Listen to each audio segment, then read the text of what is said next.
Mari kita berdoa. Terima kasih Tuhan untuk anugerah-Mu kalau kami boleh menaikkan pujian dan syukur kami dan deklarasi kami kepadamu selama sejam ini. Dan kami percaya bahwa Engkau akan terus menyatakan akan isi hati-Mu untuk setiap kami di tahun yang baru ini. Terima kasih Tuhan, berbicaralah, kami siap untuk mendengar. Di dalam nama-Mu kami berdoa dan mengucap syukur. Amin. Ya, sebelumnya saya ingin mengucapkan Happy Rosh Hashanah alias selamat tahun baru. Ya, yuk sekarang semuanya deklarasi ke sebelahnya selamat tahun baru. Ya, karena ini benar-benar adalah tahun yang baru ya menurut kita sebagai Israel rohani. Ya, saudara, saya tahu bahwa di setiap tahun Rosh Hashanah Tuhan itu selalu memberikan clue kepada umatnya, memberikan rahasia petunjuk untuk apa yang akan terjadi dalam tahun yang baru itu. Dan kebetulan tahun ini, bukan kebetulan, tidak pernah kebetulan. Tahun ini adalah tahun yang disebut namanya Pei Gimel. Ya, saya ingat anjing saya namanya Gimel, itu berarti waktu dulu pernah saya dapat anjing itu, mamah dapat anjing itu dinamain Gimel pas tahun Gimel yang dulu. Ya, Ayin Gimel kalau nggak salah dulu itu. Nah tapi hari ini kita memasuki tahun namanya Pei Gimel. Ya. Nah, jadi saya tahu bahwa setiap kali ada tahun yang baru, Rosh Hashanah itu, Tuhan itu memberi clue kepada umatnya. Karena kenapa? Bangsa Israel itu memang umat kesayangan Tuhan. Jadi kita sebagai Israel rohani yang diadopsi, kita harus mengerti, oh ini adalah firman Tuhan untuk kita juga. Ya, bahwa setiap tahun Tuhan memberi tuntunan yang berbeda, memberi clue yang berbeda, dan makanya kita harus belajar, menangkap apa itu Pei Gimel. Ya. Nah hari ini saya akan menunjukkan sebelumnya Pei dulu ya, nanti yang, Gimelnya nanti. Sekarang saya akan tunjukkan Pei. Pei itu sebenarnya artinya firman atau perkataan atau deklarasi. Dan itu adalah yang Tuhan katakan, tahun ini jangan pernah engkau tinggalkan deklarasi perkataan firman. Ya. Karena apa saudara? Firman dan deklarasi itu adalah kekuatan kita. Ya. Karena apa? Keadaan mungkin akan sebaliknya.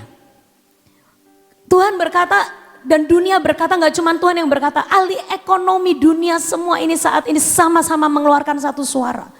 Yaitu bahwa akan ada masa kesulitan di depan kita, kegagalan panen, kegagalan pangan, akan ada masa gelap secara ekonomi di hadapan kita. Itu artinya apa? Di depan kita itu gurun.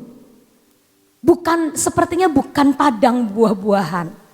Tapi semua orang berkata di depanmu itu akan ada gurun. Tapi Tuhan berkata Pei. Jangan pernah lupakan Pei. Yaitu firman dan deklarasi kita. Hari ini saya ngerasa apa yang kita nyanyikan tuh semuanya hampir semua deklarasi. Jadi makanya saudara juga rajinlah PW. Rajinlah dengar ngomong dan menyanyikan deklarasi. Ya.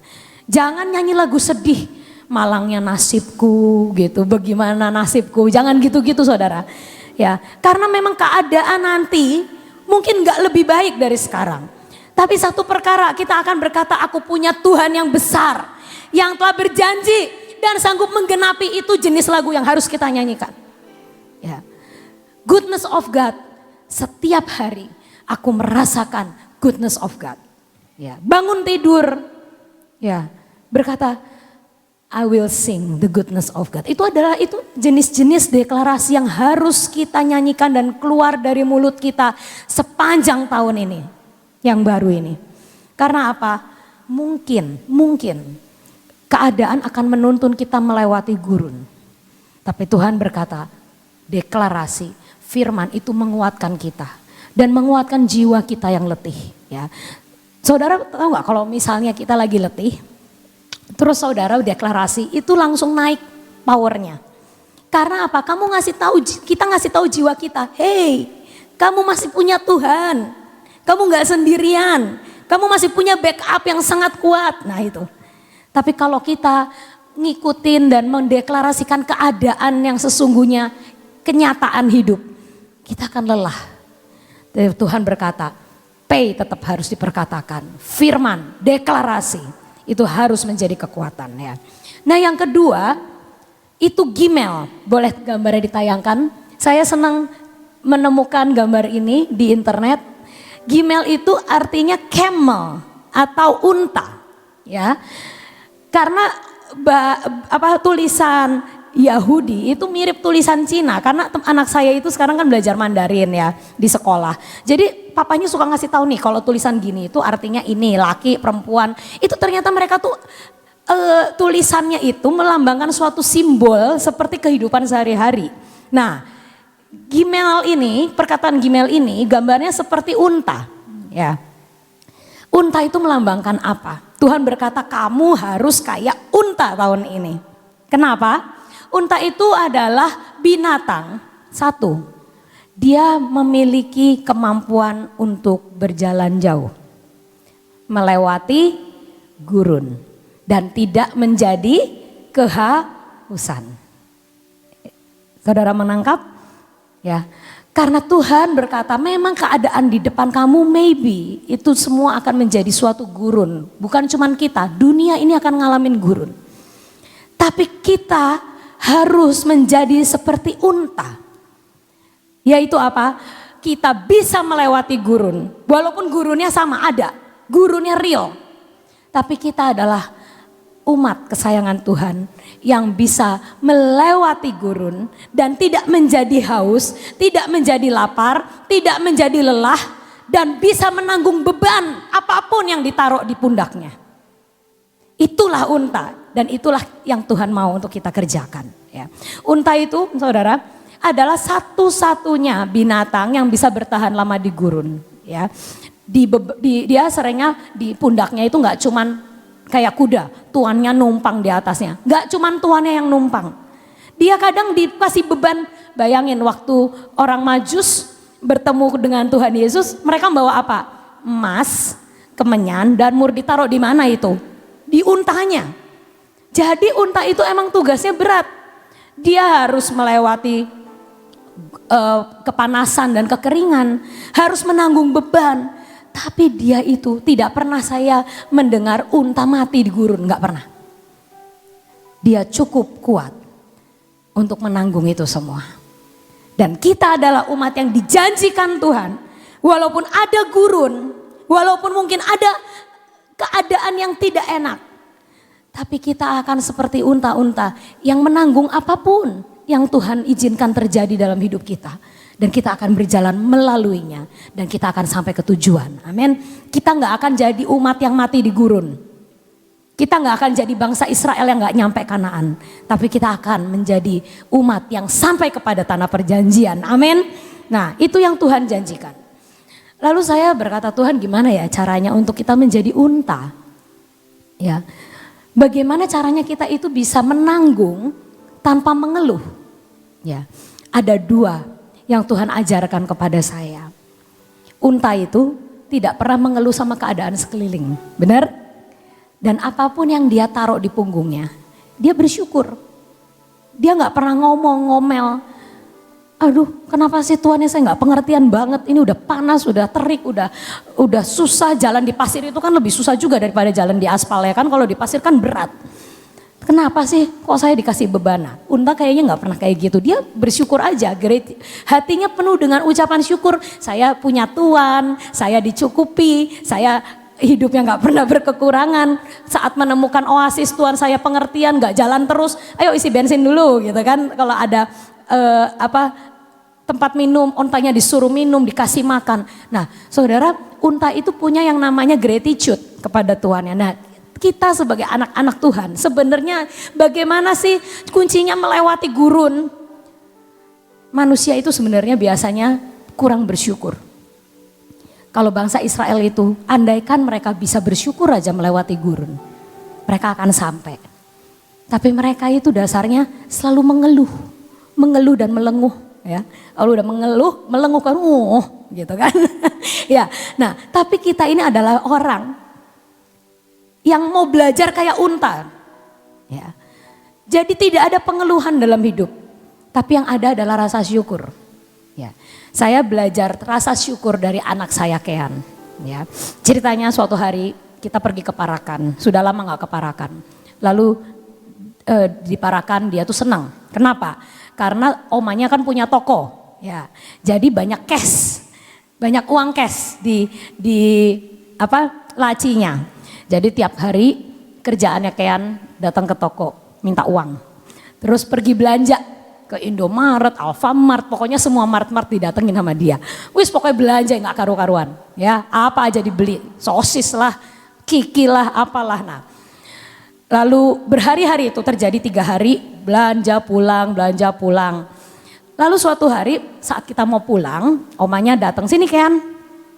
Nih oma kasih angpau. Waduh dia udah ngerti duit saudara, percayalah dia sudah ngerti duit. Jadi begitu dikasih amplop merah dia belum tahu jumlahnya berapa.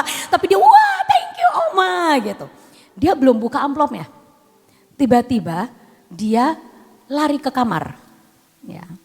Lalu dia ngambil barang belanjaan dia yang dia kumpulkan berhari-hari itu. Lalu dia mengeluarkan sebuah sosis dari kantongnya itu. Ya. Lalu dia ngasih ke omanya, oma ini gitu. Ah, kenapa Kean? Enggak, oma enggak mau gitu. Kenapa ini buat kamu gitu. Ini kembalian angpau.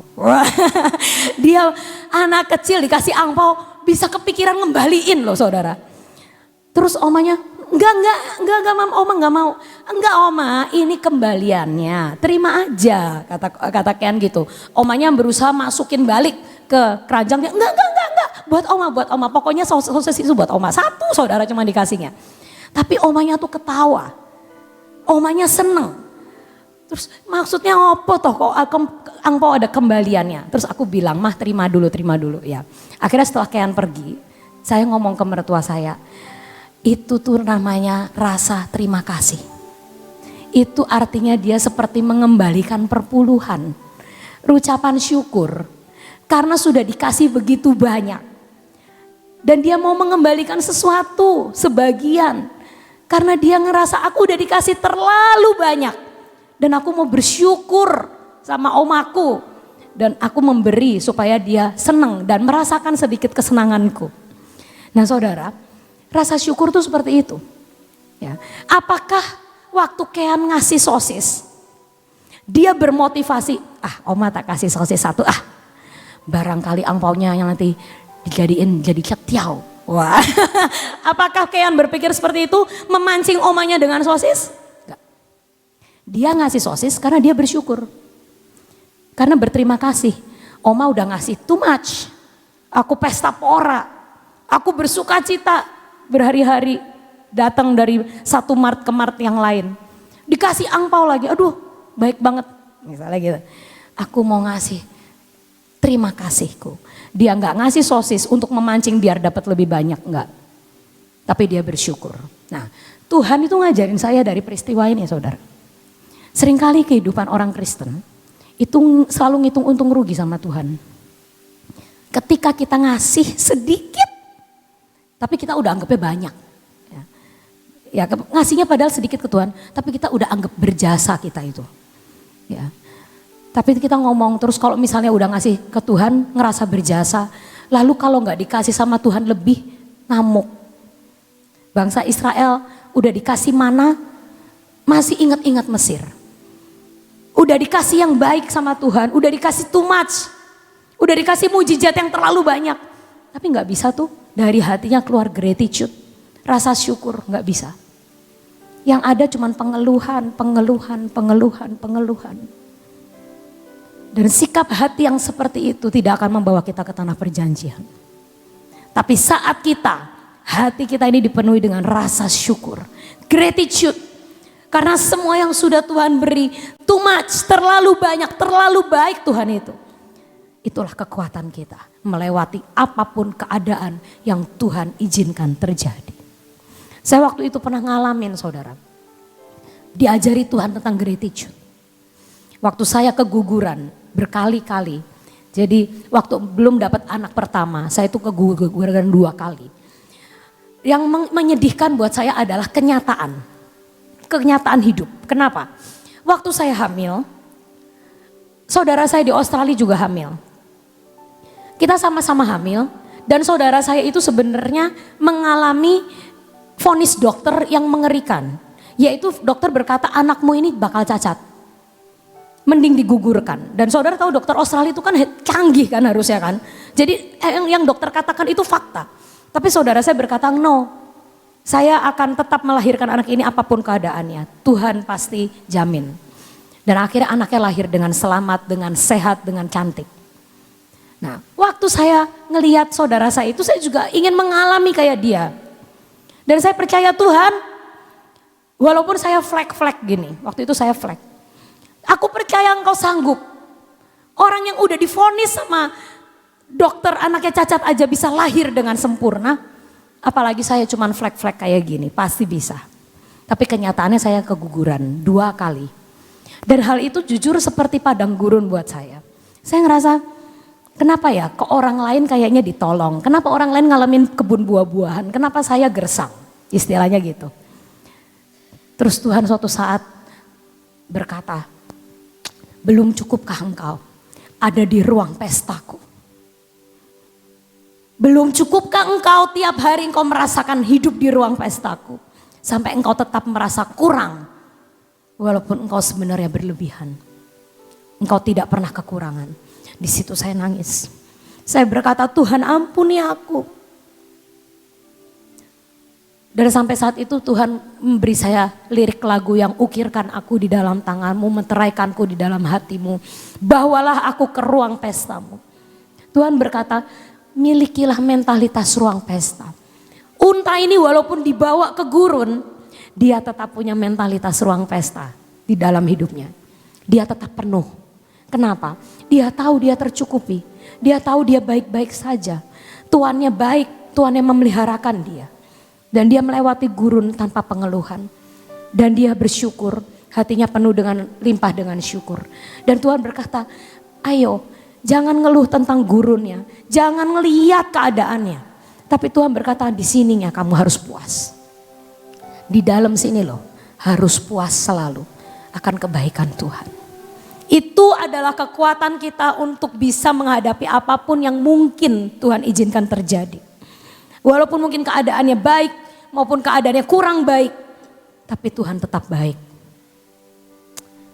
Saya minta kita semua dimampukan Tuhan untuk mempunyai gratitude dalam hidup kita.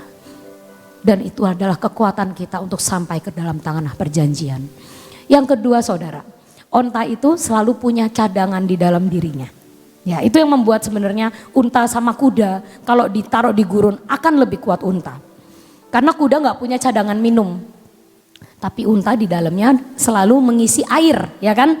Dia minum tapi dia memiliki cadangan. Nah, dalam hidup kita ini juga kita gak boleh kekurangan cinta sama Tuhan.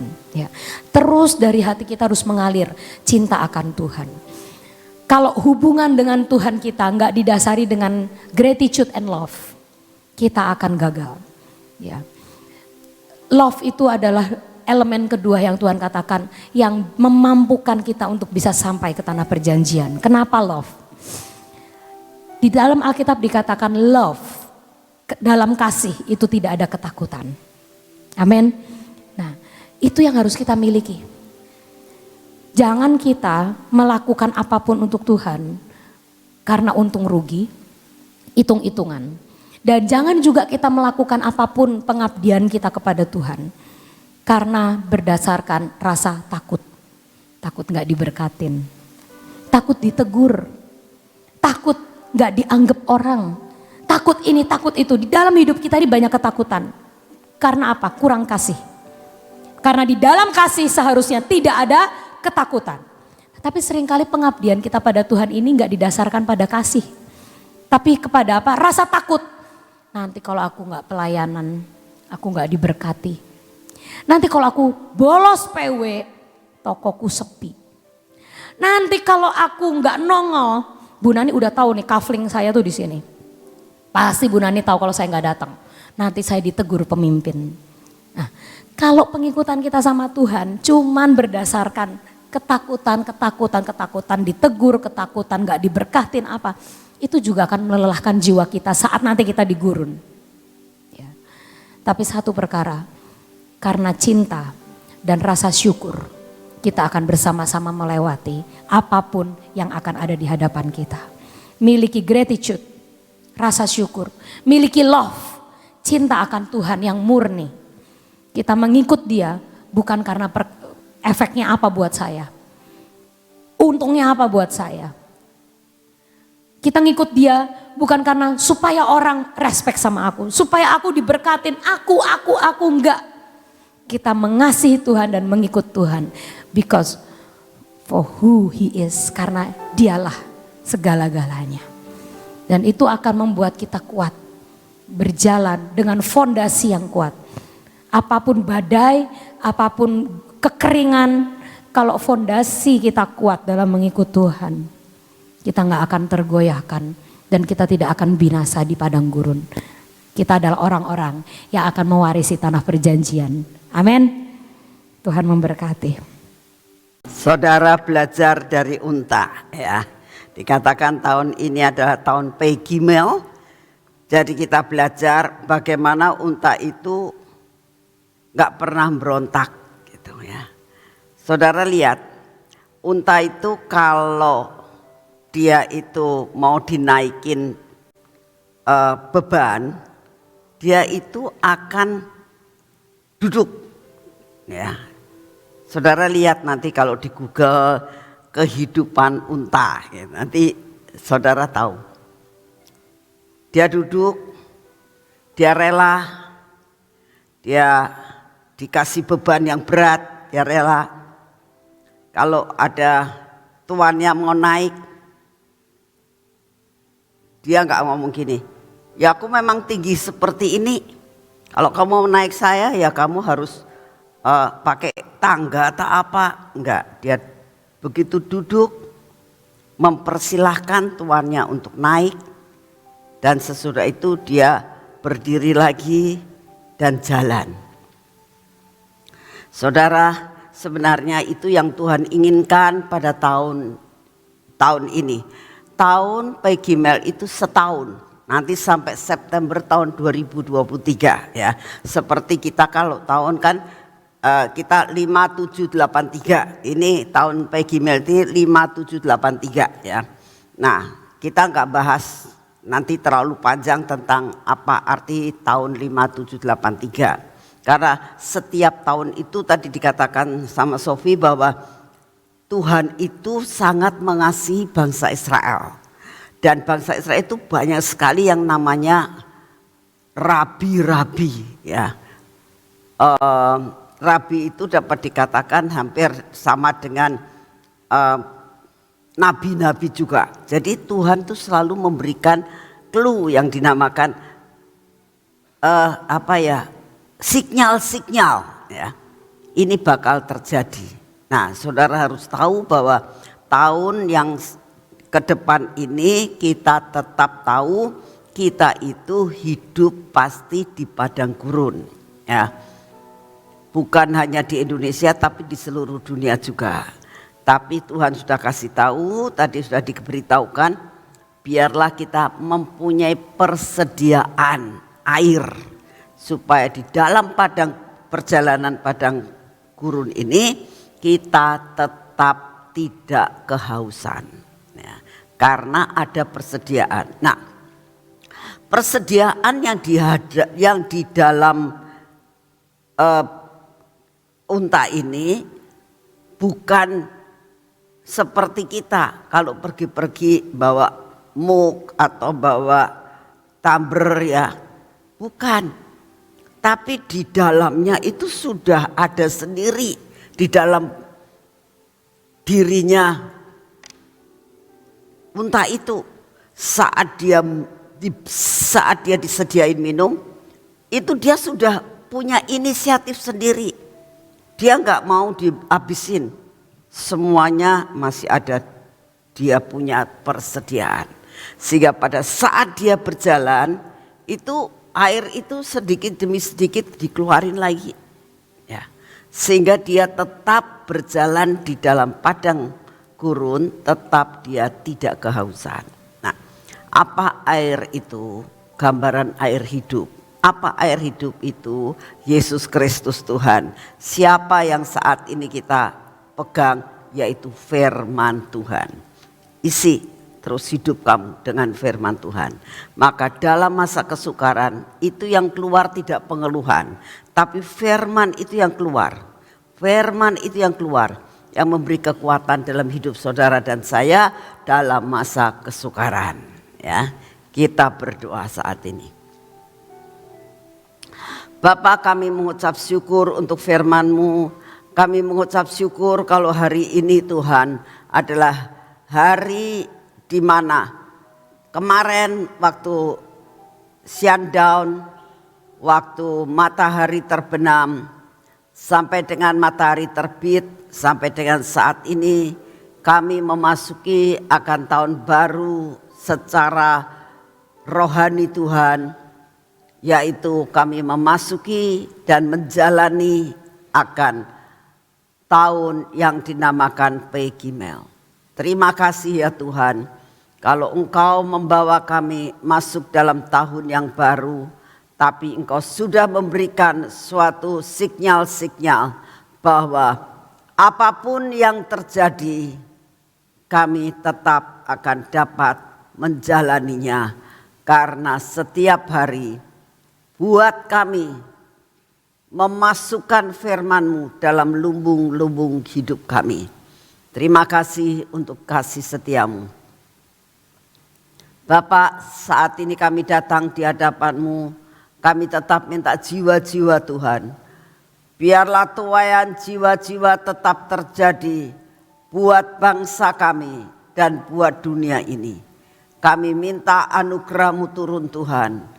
Biarlah jiwa-jiwa dituai dan masuk dalam lumbung-Mu. Bapak, kami juga berdoa buat kami semuanya dimanapun kami berada. Engkau sudah sering kali memberitahukan kepada kami harus bertahan di dalam masa kesukaran. Kami sudah tahu secara teori Tuhan, tetapi apabila kami menghadapi akan kesukaran, mau tidak mau jiwa kami akan terkena, selalu jiwa kami akan terkena, selalu ada roh ketakutan, selalu ada roh kekhawatiran. Baik masalah ekonomi maupun masa depan, maupun mengenai keluarga Tuhan, persoalan yang kami hadapi, maupun mengenai masalah apapun juga. Saat ini kami datang di dalam nama-Mu. Bapa, ingatkan kami sudah Kau berikan sinyal-sinyal, tetapi satu perkara Engkau juga memberikan jalan keluar. Untuk kami mempunyai persediaan air hidup yang berasal daripada-Mu. Sehingga pada masa kesukaran kami tetap dapat berjalan menjalani akan perjalanan hidup kami ini. Terima kasih untuk kasih setia-Mu. Tolonglah Tuhan akan kami dimanapun kami berada, untuk Kau memberikan kemampuan dan kekuatan sehingga ada jalan keluar dalam hidup kami. Terima kasih untuk kasih setiamu. Dan saat ini Tuhan, kami tetap mau berdoa buat bangsa dan negara kami ya Tuhan. Kami minta kekuatan buat Bapak Presiden kami dan semua staf yang mengelola akan keadaan bangsa dan negara kami ini Tuhan. Berikan hikmat, berikan kebijaksanaan, berikan kemampuan untuk dapat mengelola semua yang dipercayakan untuk mereka. Berikan roh kejujuran Tuhan. Berikan kepada mereka takut akan Engkau, sehingga apa yang dilakukan demi kemuliaan bagi nama-Mu dan untuk kemakmuran bangsa Indonesia. Terima kasih untuk kasih setiamu ya Bapak. Saat ini Tuhan, kami minta di dalam nama-Mu, dalam keadaan cuaca dan keadaan apapun juga, kami minta daya tahan tubuh yang baru yang daripada-Mu. Pada pagi hari ini ya Tuhan, kami menerima yang dinamakan daya tahan tubuh yang berasal dari surga. Kami terima di dalam nama Tuhan Yesus. Daya tahan tubuh ini memasuki hidup kami, memasuki pikiran dan jiwa kami, memasuki seluruh sel-sel dalam tubuh kami, memasuki akan bercampur dengan darah kami, sehingga kami menjadi kuat dan sehat oleh karena Engkau yang memberikan kekuatan buat kami. Terima kasih untuk semuanya Bapa. Dan saat ini kami datang di hadapan-Mu. Biarlah seluruh perjalanan hidup kami pada hari ini. Hari pertama dari minggu ini kami mau bekerja dan melakukan semua tugas kami. Besertalah Engkau dengan kami. Dalam nama Tuhan Yesus. Kita akan masuk dalam pengurapan.